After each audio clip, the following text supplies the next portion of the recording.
Hello, Idabel High School students. I'm Kaylin Clay, and welcome to another broadcast of the Warrior Nation News. It's always a great day to be a Warrior, and you're about to find out why. Congratulations to our newly crowned homecoming queen, Sidney Jobe. Let's get to know Sidney a little better. Tell me a little about yourself. Hi, I'm Sidney Jobe. I'm a senior at Idabel High School, and I'm involved in Student Council, Key Club, and National Honor Society. What was the process of getting ready for homecoming this year? Getting ready for homecoming was pretty fun. We had the parade on that Thursday evening, and getting dressed up and made up for that was pretty fun. And then getting to put on our long dresses to walk in homecoming court was also fun as well. Were you excited or nervous for this year? Kind of both. I'm a pretty shy person, so getting out in front of the whole crowd was pretty scary, but I had a lot of fun, and it was really exciting to just get dressed up and hang out with all of my friends and classmates. Did it take very long? Not too bad. I did my own makeup and my hair, so that cut down from a lot of the time. Well, thank you for your time. Thank you. Once again, congratulations to Sidney. This week is Pink Out Week. On Friday during lunch, Student Council will be selling cupcakes for Cupcake Wars. Come buy a cupcake to support Student Council. Then the game is on Friday, and good luck to our football team as they play against Eufaula. Now let's get to know our Warrior of the Week, Trase Reesing, as he shares his story. What type of cancer did you have? I had neuroblastoma, it was stage 4, which is I had some in my abdomen, I had some in my upper chest. It was kind of just spread out, but the main tumor was in my abdomen, but it was neuroblastoma. What grade were you in whenever you had it? It was 3rd grade summer, and that it made me miss all my 3rd grade year, but I still had effects from it in my 4th grade year, so I had to take medicine a lot, and I had to get shots and stuff like that.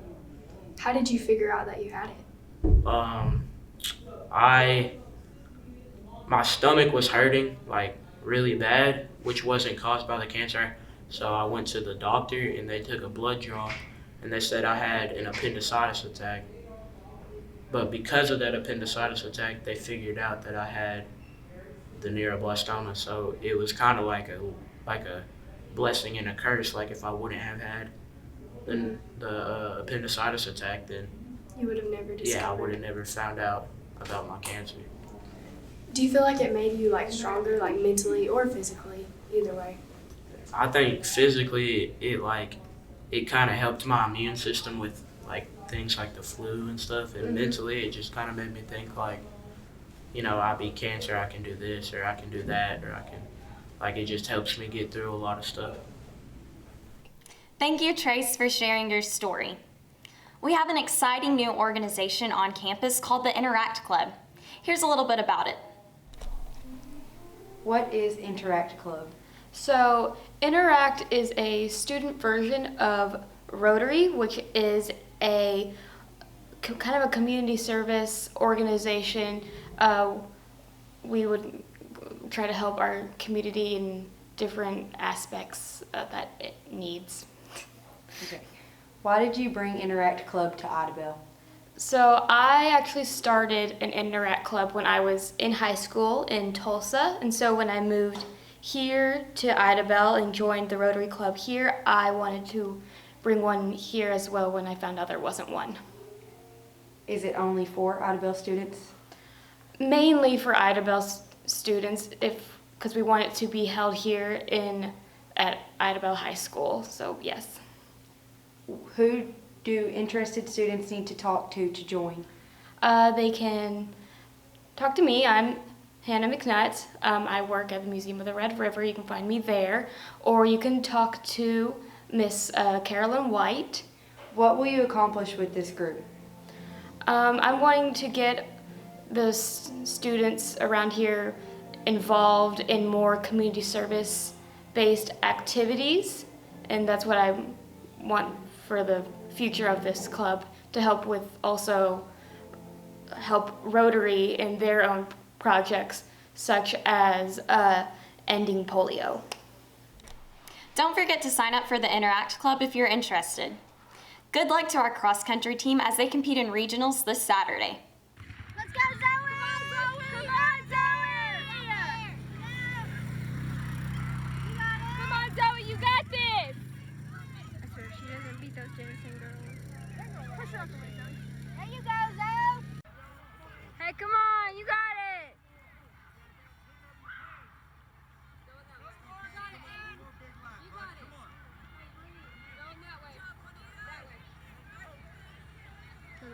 Come on, Zoe!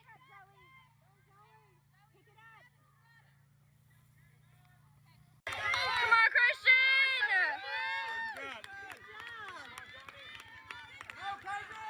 Here's a softball recap with our softball seniors. So when did you start playing softball? I started when I was about 3 years old. I was on a t-ball field in a tutu. Oh. It was mostly because my sister started playing, but sports is a really big part of my family, so everyone was in a sport. Mm-hmm. But I just really like t-ball the most. Do you like playing softball? Yeah, it's like an escape for me. It keeps me busy and it keeps me out of trouble. Yeah. It's good to be involved in. So when did you start playing softball? I started playing softball in 4th grade. Do you still like playing softball? Yeah, it's just been hard this year with everything going on and the games being canceled. Yeah. Do you plan on furthering like your career in softball? I do have a few offers to play in the college level, but I don't know if that's what I want to do. Mm-hmm. But it's an option. Yeah. Why did y'all's season end? A couple of our freshmen were in contact with someone with COVID, so it got ended early due to the lack of players. Oh, okay. So, what do you like about being a senior this year? I like the captain role. I like the freshmen looking up to me and asking me questions. What's been the most memorable event? All the practices and laughing with Coach Clay and stuff like that. Yeah. Do you like being a senior? Like, what's the most fun thing about it? Yeah, being a senior is really fun. I don't have to come to school all day like usual. That sounds nice. Student Council is hosting a blood drive on October 27th. Sign up with Ms. Farley if you're interested in giving blood. We had the privilege of speaking to Mr. Tubby Smith on behalf of the Oklahoma Blood Institute. Here's a couple of words from him. Okay, so why do you come to Idlewild High School to do a blood drive? That's a very good question. Actually, we go to high schools all over the region, actually all over the state of Oklahoma. And the reason is it gives us the opportunity to introduce students into another aspect of life, which is being able to help save other people's lives. The law allows us to offer blood drive opportunities to students 16 years of age up through 18 or 16 years of age and older. So it's just a great opportunity to give students the chance to give back to their community.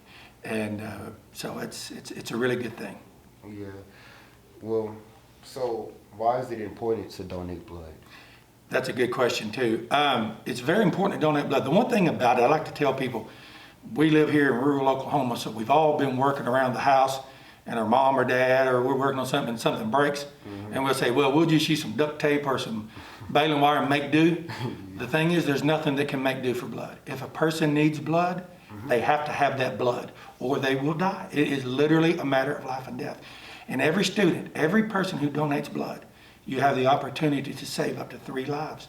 Because what we do, we'll take your one donation, now due to technology, and we'll separate it. We'll spin out, we'll get the red blood cells, we'll get the plasma, and then the platelets, and separate them. And if a patient only needs red blood cells or plasma or platelets, that's what we'll give them. So each donation, you're actually helping save up to 3 lives. That's cool. How are blood drives happening since COVID nowadays? It has been extremely difficult because a lot of businesses and schools, as you know, they were closed. So we have had to try to make it up, and it's been almost impossible to make it up because if a business, for instance, isn't open, you can't go have a blood drive there because they're closed. And then some businesses were forced to still work, but they weren't allowing outside people in. So we lost them as well. And then, as you know, all schools closed, last April, and they were closed. So we lost half of March and all of April and May blood drives at the schools. We do blood drives at high schools, VOTEX, and at universities. And we lost all of those, plus all the businesses that were shut down as well. And the need for blood never stopped. Okay, so we have to what I call thread the needle every day with OBI. We have to draw 1,200 units of blood every single day to meet the bare minimum needs for patients in Oklahoma. So that's why it's extremely important. And when we get behind, it causes doctors to have to postpone surgeries, put them out further out, and stagger them, because if it's not a life-threatening surgery, then they're getting pushed out. And because every surgery, they've got to have at least 2 units of blood on hand, ready to go, even if it's a minor surgery. Blood drives, and Adwell, you guys with Miss Farley have done a phenomenal job. Our blood drives here under Miss Farley has just gone up exponentially. So she does a great job, and there's a bunch of good kids here that they really care. Are there people out there that like really should consider giving blood? I think everyone who is healthy should consider giving blood. It is the easiest way to help save somebody's life. And I like to tell people, if it's like you and I, if it's my mom or daddy, your mom, if it's your mom or dad, your brother, your sister, your cousin, your aunt, your uncle, your best friend, if they needed blood, man, we'd stick our arm and take all you need. We're going to save them if we love them. Well, every time you donate blood, every single time, you're helping save somebody's mama, somebody's daddy, somebody's son or daughter, somebody's best friend. Every time. So without all of us doing our part and giving, and it's such an easy thing to do to save a life. People would lose more of their loved ones. Yeah, so basically, you were saying, like, if we donate blood, you could know that, like, you could have that conscience of saying that you saved someone's life. Yes, sir. Absolutely. Not just someone. You can say up to 3 lives. So who could give blood? That's a good question. Anyone who's healthy and 16 years of age. Now, if you're 16, you do have to get your parent's signature. Ms. Farley will have those. Anyone 16 years of age who's healthy and will pass the screening process. We'll check your iron level and stuff like that. But anyone who's healthy and 16 or older can come and try to donate.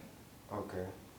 Good luck to our football team this Friday as they play Eufaula, and congratulations to our football team with their big win against Antlers.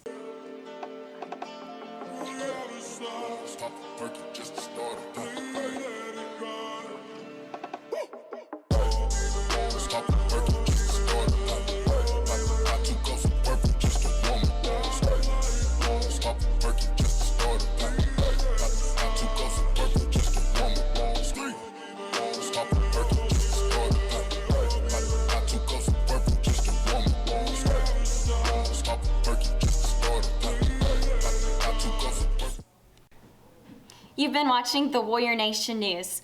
We're here to keep you informed as to what's happening around Warrior Nation. I'm Kaylin Clay reporting, and as always, go Warriors.